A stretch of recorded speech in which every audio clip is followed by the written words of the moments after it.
खुदा के कलाम को आपने सुनना है। खुदा का कलाम ही आपकी जिंदगी को बहाल कर सकता है। खुदा का कलाम ही आपकी जिंदगी को उठा खड़ा कर सकता है। मेरे अज़ीज़ों, इन मजूसियों ने जब मस्जिद के अंदर यह सितारा देखा तो उनके अंदर एक जुस्तजू कायम हो गई। वो जुस्तजू उनकी अपनी नहीं थी, वो खुदा ने उनके अंदर डाल दी थी। वरना वो ये कह सकते थे कि हमें क्या पड़ी है, ठीक है, हमने दरियाफ्त कर लिया है, हमने रिसर्च कर ली है, हम आगे जाकर कैसे देखें, बड़ा लंबा सफर है।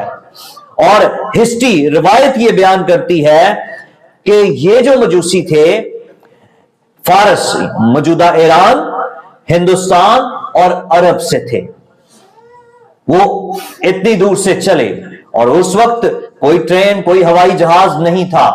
ऊंट थे, गधे या घोड़े, वो उन पर सवार होकर सफर कर सकते थे और उन्होंने सफर किया।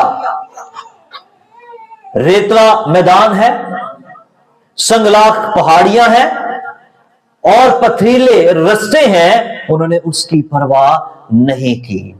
एक जुस्तजू लगी हुई है, एक ऐसी आग अंदर लगी हुई है कि मैंने उस बादशाह को देखना है, उस मसीहा को देखना है जिसकी पेशीन गोइयां पुराने अहदनामे के सहाइफ के अंदर मौजूद है, हमने उसको देखना है।